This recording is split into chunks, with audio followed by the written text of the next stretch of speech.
sin upon himself and then he died. I believe he rose again and soon he's coming back for me. I believe it, I believe it, I believe. Do you know what you believe? If someone were to ask, are you grounded deep within the Bible's pages? Study, learn, and read God's word. It is a simple task. You can change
Again, good morning. My name is Olivia Cannon, and I'm a senior this year. And I just want to go ahead and tell you a little bit about my time at Heartland and how I chose to come to Heartland.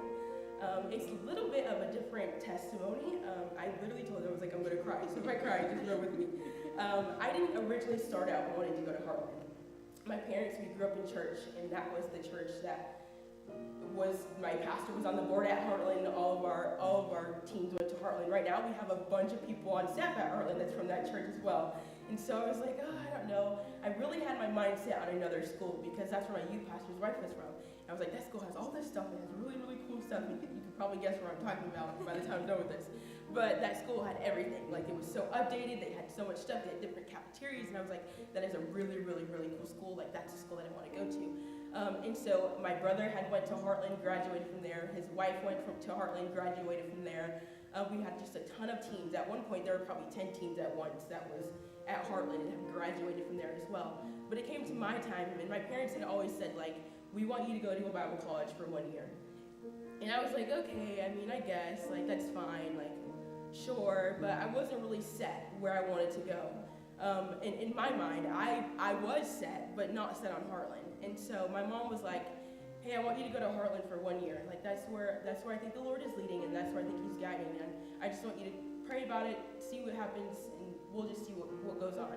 And so it came to the time, I lived in New York at the time, from the time I was born all the way up until I was 18. I graduated high school a year early, and then I took that gap year, and then that gap year, we decided to move to South Carolina. And so the church that we actually moved to was a really big fan of the school that I wanted to go to. It wasn't Heartland, but they were fine with Heartland as well, but they were really, really big advocates for the school that I wanted to go to. And so I was like, oh man, that's the Lord's will, like I'm supposed to go there. And so my mom was like, no, that's not the Lord's will. And so we had butt heads a lot. We were not on the same page. And so finally my mom was like, okay, you're gonna try out Heartland for the 1 year. And so I went to Heartland, and I did the 1 year, and I was like, you know what, no, I'm not gonna go for just 1 year, I'm gonna go for 2. I'm gonna up you. I don't know what I was thinking, because I was like, I didn't want to go there for the first year, why would I want to go for 2 years? And so I ended up taking the secretarial major, and so I did that for a year. And by the time I was done with that, I was like, okay, I completed my year. I did what you asked me to do, and so I was like, okay, what's the next step? Like, I really want to go to this other school. And so I allowed my way to get in the way of God's way. And at the time, I didn't know that. And the Lord was using my parents to guide me each step of the way. And at the time, I should have just been obedient. And I should have said, okay, the Lord has shown you where I'm supposed to go. And obviously, that doesn't work all the time. But I have a type A personality, and like a lot of the kids in our family do. And so we get it from my mom. And I was like, no, this is what I want. This is where I'm going. I did what you asked. Like, this is what we're doing. And so I made it my way to get to that school that I wanted to go to. Well, I went to the school for a semester, and by the end of the semester, I was like, okay, this is not where God has me to go. This is a great school, but this is not my school. And I think I had to go through that process in order to see it, because sometimes we allow the Lord to work on our heart, but then we neglect him and say, well, I need to do what I want to do, and we just count him out. And so in order for me to see, the Lord has to let us go through things in order for us to realize that that's not what's for us. And I had to go through that. So by the end of that semester at that school, I decided that I was going to come home, and so I just worked, and I traveled, and I did a lot of things. My brother is on staff at Salt Trail in Chicago, and so I went there, and I went to St. Louis, and my other cousin was on staff as a pastor at that church, and I was just traveling everywhere. I was having a really good time. I was working and traveling, like the best time of my life. And so then I ended up going to St. Louis for a week and hanging out with my cousin. She had actually graduated from Heartland as well. And my mom called me, she was like, okay, girl, you're done traveling, you're done doing that. It's time to figure out what we're gonna do. Rein it back in, what are we doing? And so she's like, I think you should go to Heartland. I was like, okay, Mom, no, I ain't doing it, we're not doing that. And so she was really set, so I got home, and over that summer we had worked on it, and she had still been talking to me about it, and I was just like, I don't know. And it came to a point, she's like, okay, you're going. And I was like, if I go, you're filling out the paperwork. And she literally filled out the paperwork. I was like, she's serious. And so I was like, oh no. So we're going. And so by the end of that summer, the Lord had really worked in my heart. I was like, okay, there's a reason why she's so set on this school. And obviously I've seen it work for other students, and I've seen it work for other people. How is it going to work in my life? And so it was a time of surrender, for sure. Surrender to obedience to my parents, to authority, and just to what the Lord had for me. And the Lord uses other people to guide you and direct you, because you may not see it at the time, and by the end, you'll see it. And so that was my way. So I ended up going to Heartland, and I was like, okay, I'm here, I'm gonna do it, like, I'm in it to win it, like, we're gonna do this, and I'm gonna finish. And so I got there, and I was head forward, like, I was so ready, and I was like, I'm gonna do everything I can. And Satan just crept in and, like, changed my whole world. Trial after trial after trial after trial. It was my sophomore year, my junior year, and I was like, what is going on? Lord, like, why me? Why is this happening? And I was like, there's something that you have for me, but I know that I'm supposed to be here. I know that I'm supposed to be here, so I'm going to stick through it. And I did, and he guided me through that. And so I ended up going to Chicago for the summer, this summer. And so I worked there with my brother, and it was awesome because he had a lot of stuff going on, and I was able to connect with him. And he ended up taking a pastor position in Florida, so it was like the last time that I got to see him. I was like, oh, the Lord literally worked that out. I was so, so happy about it. And then I got to school, and I was like, Lord, I don't know what you're doing, but this is my senior year. This is crazy that I've even come this far. Like, I didn't think I was going to make it one year, but here I am. I'm on my senior year, and I was like, I don't know what you have for me. And my brother sat me down, and he said, what are you doing with your life? What do you want to do? Where are you at? And I just said, I don't know. I don't know what I'm supposed to do. And I don't know who I'm supposed to marry and all this other stuff. And we just had a really deep conversation. I said, you know what? But I do know that the Lord has me in this position, and he has me in this place, and I'm open and I'm going to whatever he has for me. So if that is just me going back to school and just working hard and graduating, then that's so be it. And even then, like, my car had kept breaking down and breaking down and breaking down. And we were even surprised it got to Chicago. And we were like, thank you, Jesus. Like, we didn't know it was going to last. And we were like, okay, if it's worked this time, it can get me to Heartland. So me and my mom, we drove up to Heartland, and it worked. And then she left Heartland, and that second week of school, my car, I get in an accident. It wasn't my fault, but that's good. But it got totaled, and I was like, Lord, what are you doing? Like, I thought we were done with this. Like, what are you trying to have me see? And so I just, once again, he was like, if it's gonna be you surrendering your life to me, it's gonna be you, not everybody else, not what you have. You have to trust me. And sometimes that is the Lord breaking us down in order for us to realize the only person we can look to is you. And so that's what I had to realize. And so I was like, okay, my car's broken down, I have no car, I hate asking for things, and now I'm asking people for things, now I've got to trust in someone to get me to work, and all these things just kept flooding through my head. And so then a week later, I get sick. The whole campus was pretty much sick. And I was like, oh, and I didn't go to class for a whole week. And I was like, Lord, what is happening now? I'm gonna be so behind. What am I doing? I didn't even know that I was in a tryout for group, and I was like, sure, Lord, I'll do it, I guess. Like, if I get on, that's your will. And I was like, if not, I'm even more scared, because I'm like, what do you have for me if I don't get on? So that's another thing, and I'm like, I have to know what you have. And he's like, no, you don't. You don't. And so I got on group, and I was like, okay, well, we're going to do that. I guess we're traveling. And so that worked out. And so then, like, after I got sick and started group stuff, I was just like, I thought I got it figured out. I thought everything was going great. I was working. I was doing what I was supposed to do. Everything started looking up, and then I got a call from my dad that my brother and his wife, after 7 months, had a miscarriage. And then I found that out on a Wednesday. On Monday, I found out that my dad's brother died. And then on Tuesday, I found out that my grandma, his mom, went to the hospital because she wasn't doing well. And so I was like, Lord, what are you doing? I'm asking you, and why? Why is this happening? I thought we've already gone through this. I've surrendered my life to you. What do you have for me to see? And once again, it was just, you gotta trust me. You gotta trust me. And it just kept coming to my mind, calling to me, and I will show you great and mighty things, which y'all know it's not. And I said, Lord, I know you can do it. Show me that great and mighty thing. Keep letting me to hold on to you, because I don't know if I can do it. I don't know, and I don't know why, and I don't know what you have for me, Lord, but I know what you have is good. You've shown me already, you've walked me through it, you've guided me along the way, you've got me here.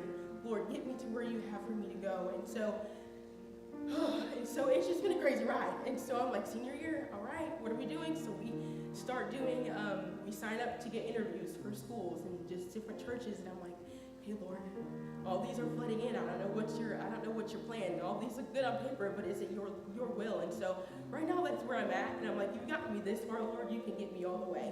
And so for right now, I know that I'm with a great group of girls. I'm with a great college. I'm with a great people that just encourage me and guide me to the right things. And the Lord has put people in my life to help me get to where I need to be. And I'm just thankful, and it's a blessing. It is a blessing. It is so, so good. And it feeds my soul so much to know that God is working, and he is through it all, and I can trust him, and that he has people put in place to help you guide you along the way.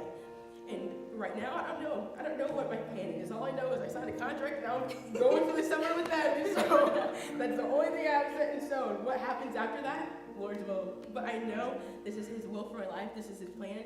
And he's going to use me to bless other people. And he's going to use you guys to help me. And that is just a blessing. And so, thank you.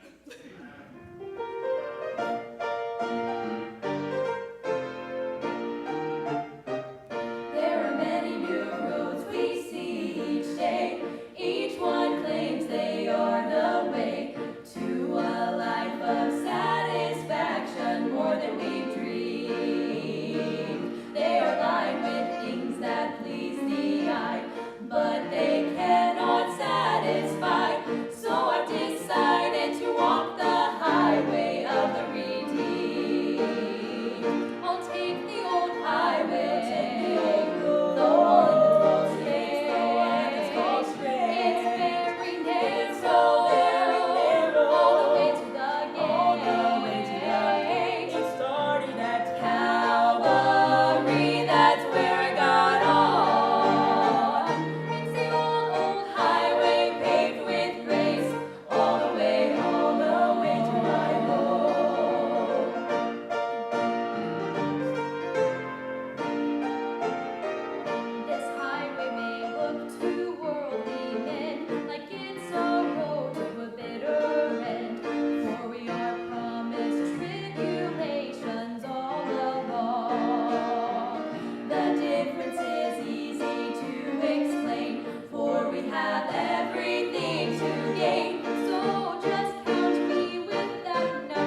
of the future fades when you're sure there's a hope beyond compare.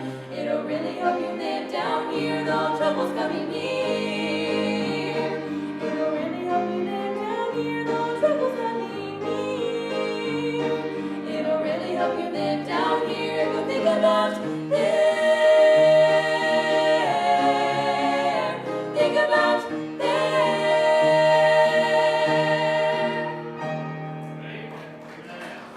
Good morning. Like I said earlier, my name's Ariel and I'm a sophomore. I just wanted to give a little bit of a testimony about just some things that the Lord's working on my heart at the time I've been at Heartland. And so my first year going to Heartland, it was definitely a journey getting there. I wasn't really surrendered to it. I played sports all through high school and I was set that was what I wanted to do. And so I'd already picked out of school. I was already getting looks at from colleges, and then I tore my ACL, and not just once, but twice, and it was the same leg, and so I had to have surgery, and so recovering from that, the Lord definitely closed that door, and so I had to surrender to that. And so coming to Heartland, I was super, super excited, and then about a week leading up to it, a big life-changing event happened in my family, and I was like, okay, Lord, I was like, all right, this happened, so this means I have to stay home, and I'm going to help support my family, and I'm going to help my mom, because my dad was just some things that happened, and she was going to have to support the home financially, and I was like, I'll stay, and I'll take part, and I'll help with that, and I just sought counsel with my pastor, and he's like, I just don't really feel like that's where the Lord's leading, and I'm like, really, it's scary for me to have to leave my family, and he's like, just like the Lord's going to take care of you while you're at Heartland, he's going to take care of your family, and so that was just another thing I had to take, and so coming to Heartland, I was super excited. The Lord kind of led me into elementary education, and so I was super excited to get into that. And so definitely coming, it was a humbling experience because coming from public school, they kind of like led us along a little bit and pushed us. But here at Heartland, the teachers, they definitely cared so much. You could tell that like they just really wanted to build a connection, and they just had a heart to just share with what the Lord had laid on their heart and to us, and just to give us like a boost for ministry and to just teach us. And so that was super encouraging.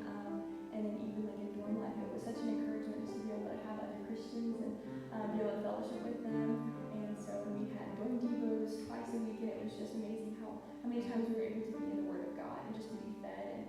And then even through that, I started working and actually looking through all going to school. And in high school, I'd never done that, and so I was kind of like, okay, Lord, I need your help with this. And I was working about 35 to 40 hours a week, and so that was super crazy as a freshman, like just having to balance school, but the Lord, He just taught me, you're going to have to rely on me. You can't do it in your own strength. There's nothing that you can do by yourself. And so through that, I was able to start being involved in some of the ministries there. And Southwest, they have so many different ministries. And so one ministry that I definitely really enjoyed is Bus, and just seeing the different homes that these kids come from. And yet they still wake up early and they get themselves ready. Some of them at the ages of 5 and 6 and 7, they get themselves up. And it's super convicting to me, like, okay, I can't get up for class, and I have a warm bed and a warm home, but they love the Lord that much, and they want to learn about Him. And so that was super encouraging to see, but also just to be selfless in that, to think about them and to try to just invest in them. And though I may struggle to get up in the morning, we like to get up early, but that's not about me, but it's about them. It's about loving others and showing others the love of the Lord. And so that was just a wrap up of my freshman year. And coming into sophomore year, I got called into the dean's office, and I was super scared. I was like, oh no, I was like, I don't think I did anything wrong. But I got in to talk to the deans, and they asked me to be an RA, and I was super shocked. I really had not expected that, and so I was like, they were like, we just want to present this opportunity to you, and I just want you to pray about it. And so I was like, okay, I'll pray about it. And so I prayed about it, and kind of sought counsel from my pastor, and he was like, give an opportunity just to be able to serve. And I think it would be good to take it and just rely on the Lord. Don't equip me for this, because I definitely felt super unequipped. And so I prayed about it, Lord, give me peace. And there's a verse talking about, I know some having compassion, making a difference, and just thinking about being in that position of an RA, just having compassion on the girls, and that would make a difference in their life, because I know my RAs in my dorm, they had so much patience and just cared so much for me. They helped me because I was struggling as a freshman. And so then coming into my sophomore year, I was like, okay, all right, I know what it's going to look like. I'm going to be an RA, I'm going to come, I'm going to do class, I'm going to be on bus, and that's going to be it. And I kind of thought about group. I tried out last year, but that wasn't what the Lord had for me. So I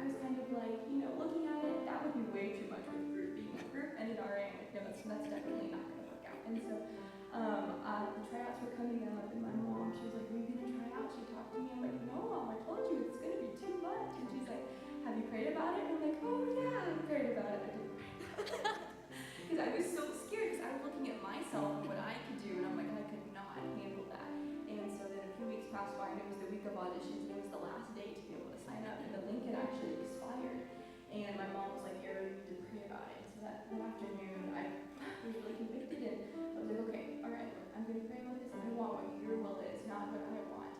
And yeah, funny enough, he gave me the keys. So I was like, okay, Lord, I trust you. I don't know what this is going to look like. I don't know what you have in store, but I'm just going to obey. And so I tried out, and the Lord worked it out to really be able to be on group. And just what a blessing it's been to be able to go and to see other churches, and just an encouragement that they've been to me, and even just getting to meet these girls, and what a blessing they are, and even get to know the sponsors, and just to see what an impact, and just to use like the voice the Lord's given me for His glory, and just to share that with others. And so I'm very thankful for Heartland and all that it stands for, and so thank you for allowing us to come today.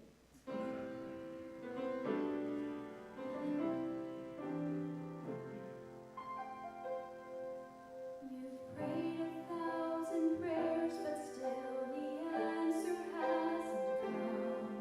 And 1,000 hopes left broken have left you all but numb. I can't begin to tell you why He's asking you to wait. But here in the silence, keep holding on to faith. 'Cause the God I know can still move mountains. The God I know still calms the raging sea. He holds you safely in His arms, and He won't let go. That's the God I know.